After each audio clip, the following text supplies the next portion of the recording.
This Thanksgiving started with a hard-earned feast, but my son refused to eat and wouldn't tell me why. Later, his heartbreaking confession revealed how one family member had shattered his trust in ours. Don't forget to like and subscribe for more inspiring stories. Life isn't easy right now, but everyone does their best to make it work. My husband, Mark, and I try to focus on what really matters, creating a happy home for our 8-year-old son, Ethan. This year, we were determined to give him a Thanksgiving to remember, even though money's been tight. We were also hosting our mother, so I wanted it to be nice. Luckily, we managed to stretch our budget and pulled off a feast. The turkey came out golden and juicy, the mashed potatoes were fluffy, and Ethan's favorite pumpkin pie was chilling in the fridge. I was proud of what we'd accomplished despite rising prices. Everything seemed fine until dinner. Ethan sat at the table, unusually quiet while staring at his plate. That kid often bounces with excitement for Thanksgiving. "Sweetie," I said gently, trying not to sound worried. "You're not eating. Is everything okay?" He shrugged, barely looking up. "I'm not hungry," he mumbled. Mark shot me a questioning look across the table. I shrugged back, unsure what was going on. Our son was not the kind of kid to hold back if something was bothering him, but with my mom at the table, maybe he didn't feel like talking. She's not exactly the warmest presence. I decided not to push it during dinner.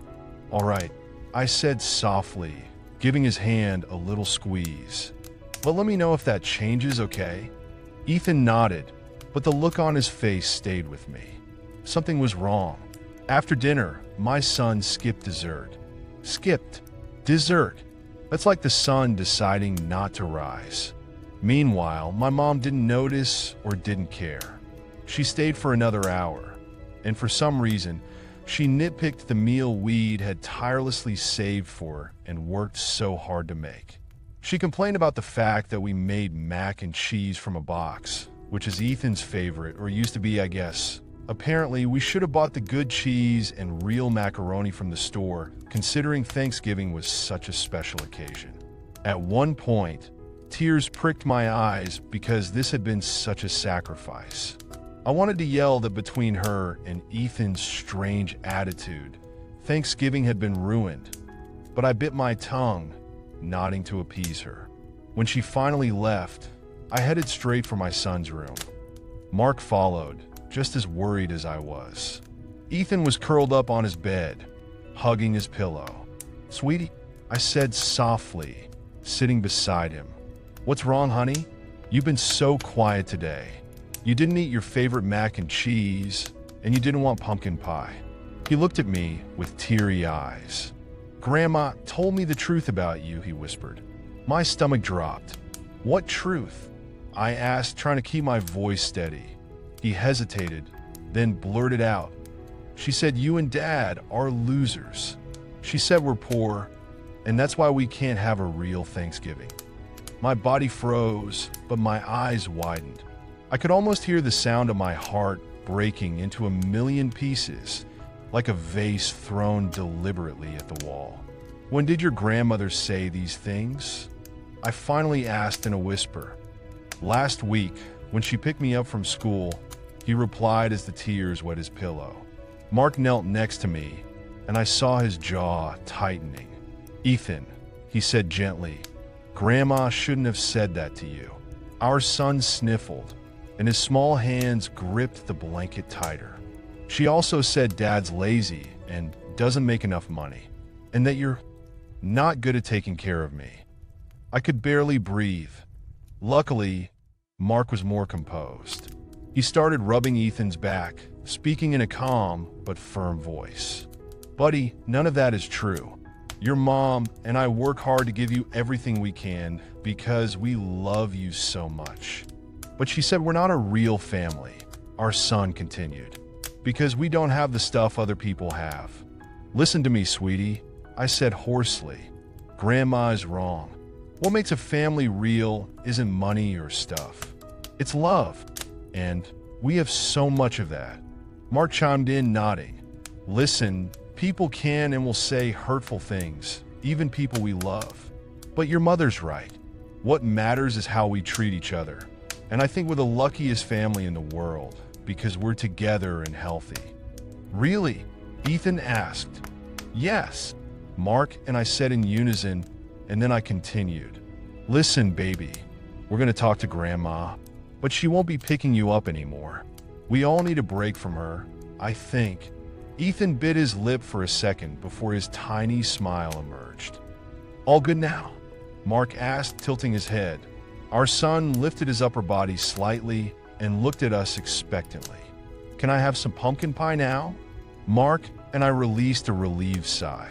We went out to the kitchen, and Ethan acted like he'd never eaten before. He devoured his mac and cheese, a bit of the turkey, and even some green beans before inhaling his piece of pumpkin pie. He fell asleep on the couch a second after he finished, and we carried him to his room. Once we were inside our bedroom, Mark and I agreed on what we would say to my mother almost immediately. He was so angry that there was no other choice. The next morning, I woke up ready, but nervous. I called my mom over, and she arrived, looking smug and carrying that air of superiority that I'd ignored most of my life. I just couldn't let it go now that it had affected my son. "Why did you invite me over? We saw each other last night, and I definitely don't want leftovers from that meal." She chuckled without humor, sitting down on our armchair and not even saying hello to Mark. Her comment was perfect because it assured me that I was making the right choice. So I didn't waste more time. "Ethan told us what you said to him last week." I began, "About Mark and me and our family." Her eyebrows shot up. "Oh, that? I was just being honest," she said, waving a hand dismissively. "He needs to understand how the real world works." Mark's voice was sharp. "Telling an 8-year-old that his parents are losers is your idea of honesty?" She rolled her eyes. "Oh, come on. I was just preparing him for reality. He needs to know life isn't all sunshine and rainbows. What he needs is love and support," I snapped. "Not your judgmental comments. Do you have any idea how much you hurt him? Did you even notice he wasn't eating last night?" "I wasn't trying to hurt him," she said, looking annoyed. "But really, it's just the truth. You can't provide enough. You should have more." "More?" Mark said, standing and pacing the living room. "We work hard to give Ethan a good life. All he needs is us by his side. You don't get to tear our family down just because you think we don't measure up to your standards."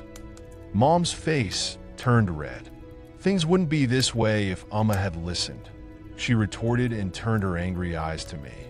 "If you had married the man I wanted for you, none of this would have happened." I saw that my husband was about to explode, so I stood and spoke first. "That's enough. Get out of my house. Until you can show us all the respect we deserve, we're cutting you off." Her jaw tightened. "What? You can't do that." "Yes, we can," Mark said, walking to our front door and opening it wide. "We might be losers, but this is our house, and we've had enough of you." Mom looked at me one more time, but I only raised my eyebrows expectantly. With a huff, she grabbed her purse and stormed out. Mark slammed the door behind her and barked a laugh that I didn't, but I felt a weight off my shoulders. Since then, our son has been thriving. It's a little hard not being able to ask Mom to pick Ethan up, but we arranged a carpool schedule with other moms. Weeks later, on an evening close to Christmas, I confirmed that this had been the right decision while baking cookies from a box mix. Ethan looked up at me with a big smile. "Mom, I think our family is the best," he said. My throat felt too tight as I smiled back. "Me too, buddy. Me too." I don't know if my mom will ever make her way back into our lives, but so far, she hasn't even tried.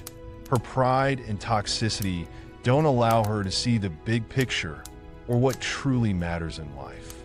My advice is protect your kids, even if you have to pull away from other family members. The holidays should be joyful, not a source of stress and tears. Do what's best for your household.